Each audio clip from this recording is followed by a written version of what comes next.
It's acres and move makers.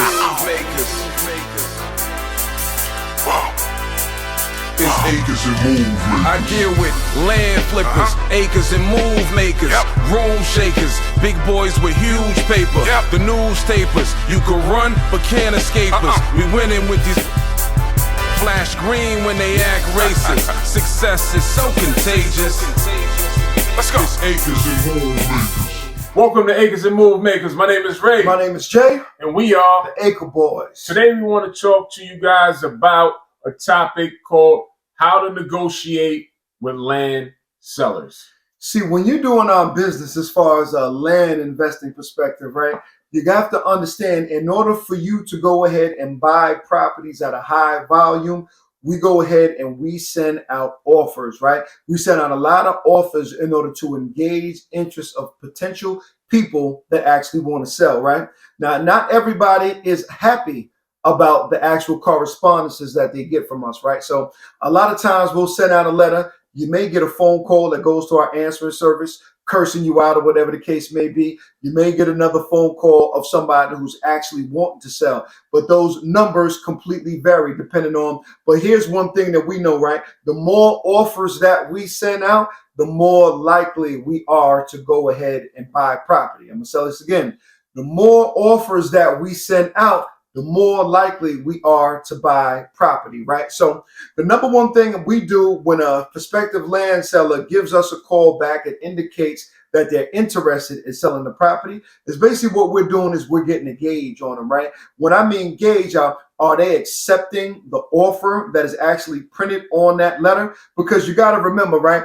When we go ahead and send out our correspondences, there's a number written on that correspondence is what we're offering to actually go ahead and purchase that property at. Do they always agree? Absolutely not. But sometimes they agree without saying anything, right? And then there's a whole another subset of people who completely disagree that they're not going to sell their property for that particular price, right? So if you go a little bit forward into that, right? Now, main thing that I'm going to see is how far we are apart as far as price is concerned. If I go ahead and send out a property, an offer to purchase at $35,000 and the property's worth $100,000, right? And he says, you know what?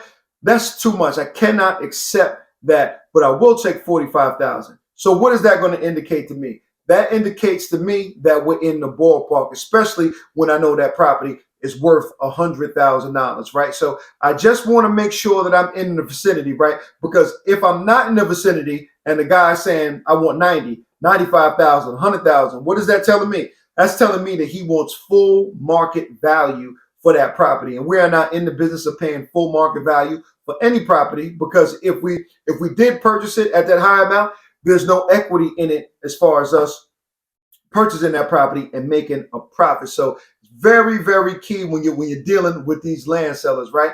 And even when you're negotiating, when I'm dealing with somebody who wants a higher amount for that property, I'll go ahead and find a reason in my head why that price should actually be dropped, whatever the case may be. I may say something like, I was looking for properties, that are more towards the highway over here. You got your property is not exactly positioned over in that particular area. So these are the reasons why I need to go ahead and drop that price. And you be comfortable with dropping the price. I remember when we first started, this is 7 years ago, we had a certain pull in us about actually dropping the price on people. This is not personal. This is business. They determine whether they want to sell at that price or they don't want to sell at that price. But our main thing as far as land investors, keep enough offers out so you can actually go ahead and land some properties based off of your campaigns. So yeah, when you're dealing with sellers, here's one of the biggest things that we found, right? You want to try and match their tone, all right? People typically like to deal with what we call the native tongue. What does that mean?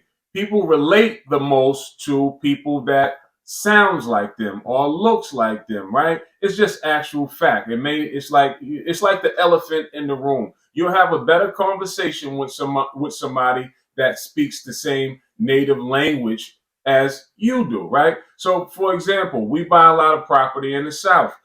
So we have an accent. So we've been told that we have an accent. So, oh, do they have an accent? Or do they have the accent? Right. That's the question, to be or not to be, right? But we've been told, so clearly when these people get us on the phone, we don't sound like we're from where they're at. We don't sound like that. So first thing that comes to them, it makes them guarded, right? So you want to try to match their tone. If they speak fast, you speak fast. If they speak slow, you speak slow. If they're a little aggressive, you put a little aggression. If they're soft-spoken, you be a little more soft-spoken. People relate to who they are, right? So that's the first thing. Very, very, very important when you're dealing with these sellers. Always be polite, even when you have rude people on the phone. Be polite. Be polite. Just be polite. We've turned deals around just by letting somebody vent first, right? They're upset. They're upset at the price for whatever reason. It's just an offer. You don't have to accept it. You know, we can't take your land away from you, but some people get their panties in a wedge just off a piece of mail that was sent to them. That's all right. Let them vent. Let them be as mad, angry as they have to be. And after they finish, you say to them simply, well, are you looking to potentially make a sell at any denomination, at any price point? If that answer is yes, right, then you see if that fits your budget or what you want to spend. You just want to get them to talk. Every conversation is a healthy conversation, even an angry conversation, because you have to figure these people live there. They've been living there for a long time. Typically, when they're really upset, they have some type of emotional attachment to the property or the area. So let them speak, let them yell, even if they're cursing and they're yelling them out and they're saying, my property is worth 3 times that amount. Well, that's equivalent to getting a comp from a realtor. He's telling you what the prices are. So just listen, even if he's yelling, just listen. Clearly, if you have a seller on the phone that's a nice person and that's willing to just move forward, explain to them the process. Walk them through the process, right? Let them know that you'll follow up with them. Let them know that you'll be moving this property to title. Let them know that title company will have their information, and share the title company's information with them as well. You want to have the best transaction as possible, because sometimes people can come back and sometimes they can refer you to other people saying, I've done a good deal with this said group, with the Acre Boys or whomever it may be. I had a good deal with them. If you're looking to do something, they're legit people, right? And you can ask people that you have successful transactions with, you can ask them for testimonials if you like. Testimonials always help, especially if you're new and you don't have any credibility. Testimonials help, right? So that's my spill when you're dealing with these with sellers on the phone.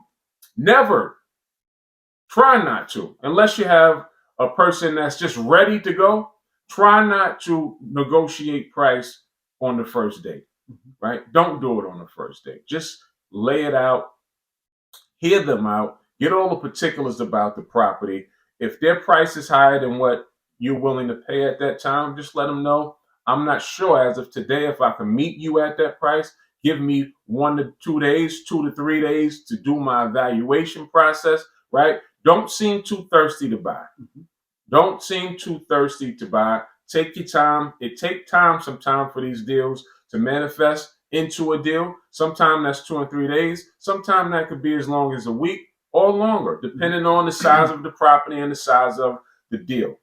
It depends on how bad you want that deal, right? So sometimes you have to walk these things. So don't rush to just start negotiating, especially on a first-time basis or a first interaction with that person. Don't rush to negotiate the deal. Let the deal happen. It will happen if both parties are on the same page. They're willing to sell and you're willing to buy. Eventually, y'all will meet at a price agreed upon from both parties. For sure. And make sure you stand on it. Be firm as far as that's concerned, right? If you have a number that you're not willing to purchase over, make sure that you don't go over that number. There's a phrase that we always use when we're negotiating. This is my best and final. Keywords. Best and final.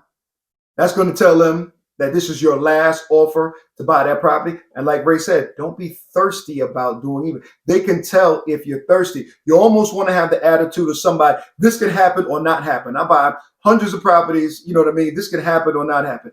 Don't have that thirst on your throat or in your speech, whatever the case may be, because what it's going to do, they're going to go ahead and jack the price on you because they feel that you're in a position that you need it. Excellent information. Like, comment, Subscribe, all that. if you find the content to be valuable, right? If you're looking to come into a community where we share this kind of information on a daily basis, consider joining the Acre Boys in their land endeavors and coming into our community. We're looking for the right people, a handful of quality people that's looking to learn and get educated and dive deeper into the land investing world. If that is you, let us know in the comments. We'll be happy to have the right qualified person. So to the next time, y'all know the motto, invest in dirt. It's the cleanest way to make money. Peace, y'all.